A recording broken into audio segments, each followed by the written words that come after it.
हरे राम सिया राम जय जय राम सिया राम जय जय राम। पहले दिन सब हेलीकॉप्टर बुक हो जाएंगे। धार्मिक है लेकिन वो धार्मिकता अपने व्यवहार में प्रकटीकरण अभी कम है। धार्मिक तो हो रहे, ये तो बात सत्य है, जग रहे हैं, कुछ संघर्ष का विषय है, कोई हिंदुत्व का विषय है, सब उसका प्रतिकार करते हैं, ये भी अच्छी बात है। लेकिन जो अपने धार्मिकता है वो भी हमको बना करके रखनी चाहिए। ये तो हम अपनी जो परंपराएं हैं, अपनी जो संस्कृति है, उनको भूलते जाएंगे धीरे धीरे। जो भजन है ये भी अपनी एक संस्कृति का हिस्सा है। तो आजकल क्या है कि जितने धार्मिक कार्यक्रम है सबने हमने अपना डीजे लगाया, मोबाइल में प्लग लगाया, मोबाइल में बज रहे हैं भजन, सब भूलते जा रहे हैं धीरे धीरे। तो रामायण की चौपाइयां देखो कितनी बढ़िया है, तो इससे भाव जगता है।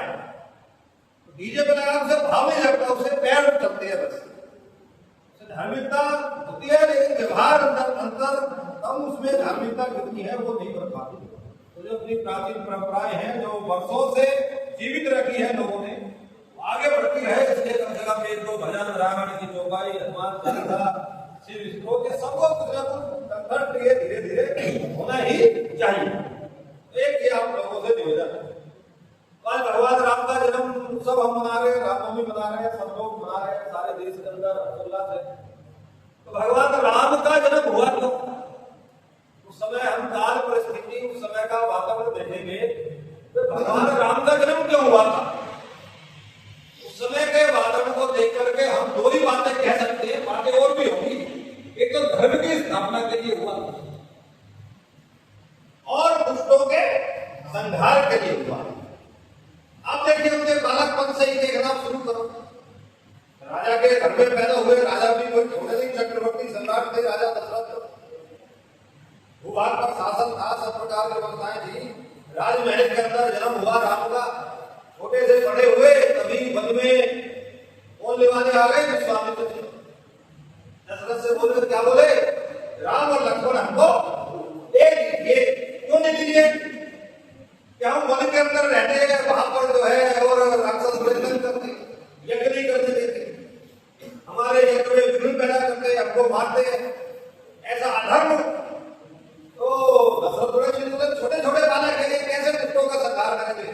तो विश्वामित्र तो मुनि थे, ऋषि थे, वो तो सब जानते थे, ये छोटे नहीं है, ये तो बिल्कुल भगवान का अवतार है। आप उसकी चिंता मत करो, मैं इनको पढ़ाऊंगा, लिखाऊंगा, इनको शस्त्र विद्या सिखाऊंगा। और भाई इतने बड़े ऋषि है तो ऋषि को तो मना की नहीं जा सकती। दशरथ ने जब भगवान राम छोटे थे तभी उनको वन के अंदर भेज दिया। और हम जानते हैं वन के अंदर उन्होंने नाड़का जैसी असुर का वध करके वहां पर दुष्टों का संहार किया, धर्म की स्थापना की। ऋषि मुनि वहां पर शांति से रह सके, अपना दैनिक कार्य कर सके, वहां पर हवन पूजन कर सके। आज जितने भी धार्मिक कार्यक्रम में कोई विघ्न बाधा पैदा ना हो, तो भगवान राम ने बालकपन से ही अपने व्यवहार के द्वारा अपने जीवन में ये करके दिखाया। जैसे आज रामनवमी है और रामनवमी पर भगवान राम का जन्मदिन है, राम का जन्म ये समाज को संदेश देने के लिए हुआ है। ऐसे ही विश्व परिषद की स्थापना भी भगवान राम के कार्यों को पूरा करने के लिए ही हुई है। ये हमको ध्यान रखना चाहिए। इसी संदेश को रामोत्सव कार्यक्रम के माध्यम से हम समाज के बीच में ले जाने का काम कर रहे हैं। तो राम के जीवन के आदर्शों को अपने जीवन में उतारना, जैसे राम जी की स्थापना धर्म के कार्य के लिए हुई, ऐसे ही विश्व परिषद की स्थापना भी धर्म के कार्य के लिए हुई है। और उसमें जो बजरंग दल है वो तो भगवान राम के कार्य के लिए। जैसे भगवान राम का कार्य बिना हनुमान जी के पूरा हो सकता था क्या? नहीं हो सकता। हनुमान जी उनके सच्चे सेवक थे, सबसे ज्यादा सेवा की उन्होंने भगवान राम की। और जीवन में अपने लिए कभी कुछ नहीं चाहा, यश नहीं चाहा, उनको कुछ मिले ये नहीं चाहा। आप देखिए भगवान राम से जुड़े हुए जितने चरित्र है सबको कुछ ना कुछ मिला। विभीषण को लंका मिली, सुग्रीव को उनका राज्य मिला, सबको कुछ ना कुछ भगवान ने दिया। अब एक पात्र है राम के साथ, वो हनुमान, जिनको जीवन में कभी कुछ नहीं मिला। मिला क्या? आज भगवान राम से ज्यादा मंदिर देश के अंदर किसके हैं? हनुमान जी के। ये मिला वो हनुमान जी। तो ऐसे जो बजरंग दल है, बजरंग की स्थापना भी हम सभी जानते हैं कि जब राम रथ यात्रा निकाली जा रही थी उस समय ऐसे दूसरे विचारों की सरकारें थी, उन्होंने हाथ खड़े कर दिए, बोले हम कोई सुरक्षा नहीं दे पाएंगे इस यात्रा को, हमारी कोई गारंटी नहीं है, कोई भी धर्मी आकर के इसमें विघ्न पैदा कर जाएगा, कोई पत्थर मार जाएगा, कोई रोकेगा, कोई कुछ करेगा, ये हमारी कोई गारंटी नहीं है, हमारे पास इतनी पुलिस फोर्स नहीं है कि इतनी देश के अंदर ये यात्रा चले, हम इसकी रक्षा कर सके। फिर आह्वान हुआ, चिंता मत करो, भगवान राम का काम है, वो कौन पूरा करेगा? बजरंगी पूरा करेंगे, देश का नौजवान बजरंग दल करेगा। और भगवान राम की यात्रा की सुरक्षा के लिए उस समय बजरंग दल की स्थापना हुई और सारे देश के अंदर बजरंग दल ने उस यात्रा की सुरक्षा की जिम्मेदारी संभाली। पूरे देश के अंदर किसी की हिम्मत नहीं पड़ी कि पत्थर एक कंकड़ भी वो उस यात्रा पर फेंक करके मार सके। तब से लेकर के आज तक बजरंग दल हिंदू समाज की सुरक्षा का कवच बना है। हमको ये भी बातें ध्यान में रखनी चाहिए। आज हम भगवान राम के आदर्शों को देखेंगे तो हम राम को तो मान रहे हैं, भगवान राम को पूज रहे हैं, घर घर में भगवान राम की पूजा हो रही है, भगवान राम की रामचरितमानस का पाठ हो रहा है, तो राम को तो मान रहे हैं। लेकिन विचार करने वाली बात यह है कि हम राम की मान रहे हैं क्या? राम को तो मान रहे हैं, राम की नहीं मान रहे। इसलिए जब हम कहते हैं कि राम दरबार है, राम दरबार के साथ इसको एक दूसरा शब्द मैं कहता हूं, ये राम परिवार है, ये परिवार की कल्पना है। इसलिए भगवान राम के जीवन को मर्यादा पुरुषोत्तम कहा गया, यानी कि मर्यादा जीवन की अगर सीखनी है किसी भी रूप में तो फिर राम परिवार से हमको सीखनी पड़ेगी। वो सिर्फ उस समय के लिए नहीं है, आज के लिए ये हम सबके लिए महत्वपूर्ण है। जब हम कहते हैं, आज हम देखेंगे अभी एक बैठक थी हम लोगों की, उसके अंदर कोई बहुत बड़े पुलिस के अधिकारी थे, उन्होंने कहा कि यार जो हमारे सामने सबसे बड़ी समस्या है वो अब अपराध तो संगठित अपराध खत्म हो गए, कम हो गए। आज जो सबसे बड़ी हमारे यहाँ समस्या है वो है आपस के जो परिवारों के टुकड़े हैं, वो बड़ी समस्या है। आज लड़ाइयों की समस्या क्या है कि भाई भाई आपस में संघर्ष कर रहे हैं, जमीन के पीछे संघर्ष कर रहे हैं, मकानों के पीछे संघर्ष कर रहे हैं, आपस में आपसी क्या परिवारों का संघर्ष ये लगातार बढ़ रहा है। जब आप देखेंगे संघर्ष नहीं बढ़ना चाहिए तो फिर हमको भारत की तरफ देखना पड़ेगा। भाई कैसा होना चाहिए? भरत जैसा होना चाहिए। तय हो गया कि भरत की राजगद्दी होगी, लेकिन भरत ने उस 14 वर्षों के अंदर राजगद्दी तो छोड़ो, अयोध्या के अंदर कदम नहीं रखा, अयोध्या से बाहर झोपड़ी बना करके वहां पर अपना पूरा जीवन व्यतीत किया, राम जी की काऊ राजगद्दी पर रख करके उन्होंने राज्य की व्यवस्था संभाली। ऐसा एक चरित्र सुनाना पड़ेगा। इसलिए अगर 4 भाई है, 3 भाई है, 2 भाई है, तो उनको फिर राम और भरत जैसा, राम और लक्ष्मण जैसा, 3 है तो राम लक्ष्मण शत्रुघ्न जैसा, 4 है तो राम भरत शत्रुघ्न और लक्ष्मण जैसा चरित्र, ये उन चारों भाइयों को आपस में बैठ करके ये रामचरितमानस के माध्यम से वो सीखेंगे, तो फिर घर घर के अंदर जो आप आपस का द्वेष है ये दूर होगा।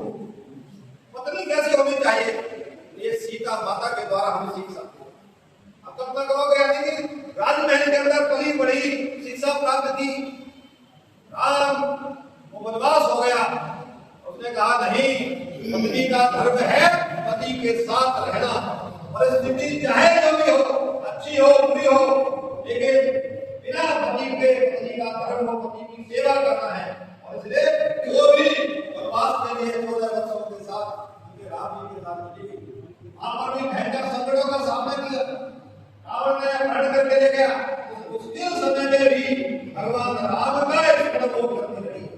आज हम देखते हैं कि समाज के अंदर इस प्रकार आपस में झगड़े हैं, पति पत्नी में झगड़े हैं, तलाक लगातार बढ़ते जा रहे हैं, अलग रहने की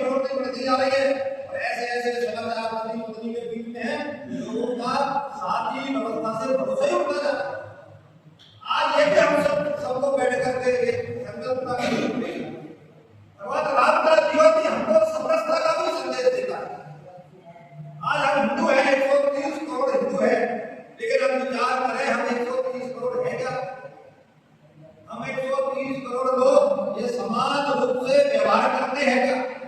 130 करोड़ हिंदू है, 130 करोड़ लोगों के प्रति हमारा समान व्यवहार होता है क्या? यार हमको विचार करने का होता है। कभी कभी ऐसा लगता है कि हम कहने वाले 130 करोड़ है, लेकिन जाति व्यवस्था में हम तो 130 करोड़ हिंदू, तो हिंदू के रूप में व्यवहार करता है क्या? जिस दिन हिंदू या हिंदू के रूप में व्यवहार करना प्रकटीकरण कर देगा, तो फिर आज सब प्रकार की जो चुनौतियां हिंदू समाज के अंदर है वो अपने आप समाप्त हो जाएगी।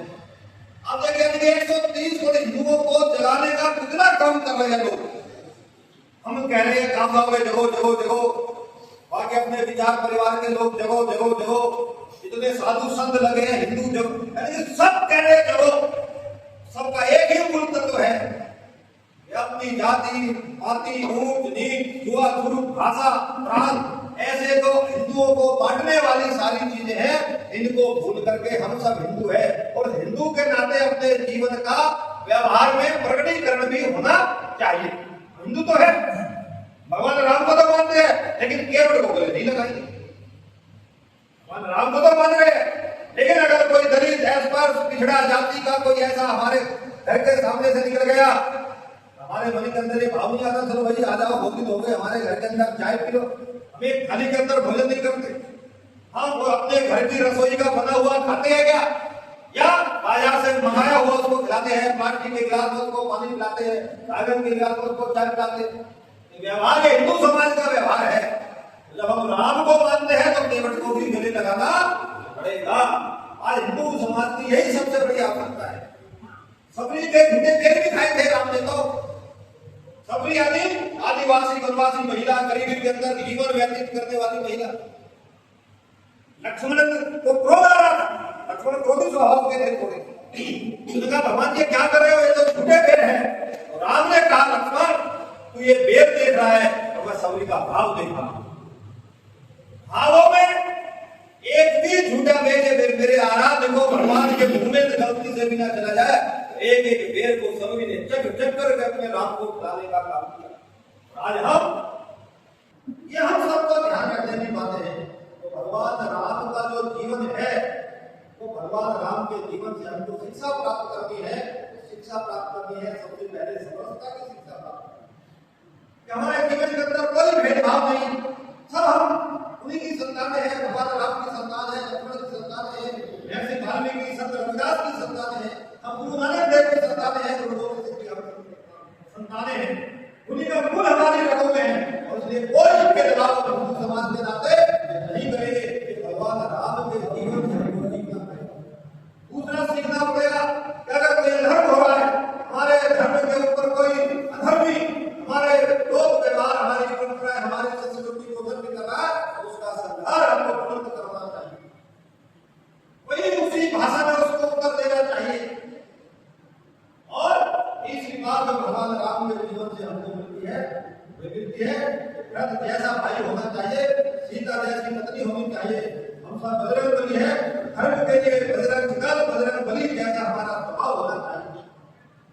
भगवान राम के काम दे रहे हैं बजरंग बली, कभी आगे की पंक्ति में कभी नहीं बैठे तेरा नाम हो, मेरा यश हो, मेरा वैभव हो, कभी हनुमान जी ने नहीं कहा। ऐसा हनुमान जी जैसा जीवन ही हम सबका होना चाहिए। ये ऐसी दो तीन छोटी छोटी बातें हैं, उन्हीं बातों के लिए मैं आपके सामने इसी संदेश को लेकर के यहाँ पर आया हूँ। और उसको करने का तो सबसे बड़ा माध्यम है वो है कि अपने घर के सारे लोग बैठ करके कुछ नहीं 10-15 मिनट रोजाना बैठे, रामचरितमानस के 2-3 पेज पढ़े, और जब रामचरितमानस का पाठ पढ़ेंगे सारे चरित्र हमारे ध्यान में आएंगे। सीता माता का चरित्र ध्यान में आएगा, भरत जी का चरित्र ध्यान में आएगा, लक्ष्मण जी का चरित्र ध्यान में आएगा, राम जी का चरित्र ध्यान में आएगा। और चरित्र जब ध्यान में आएगा तो सबको अपने अपने कर्तव्य भी याद आएंगे। भाई कैसा, भरत जैसा, पत्नी सीता जैसी, पिता जनक और दशरथ जैसा, ऐसा दिला करके हम सब लोग हिंदू के रूप में अपना व्यवहार का प्रकटीकरण हम सब लोग करें।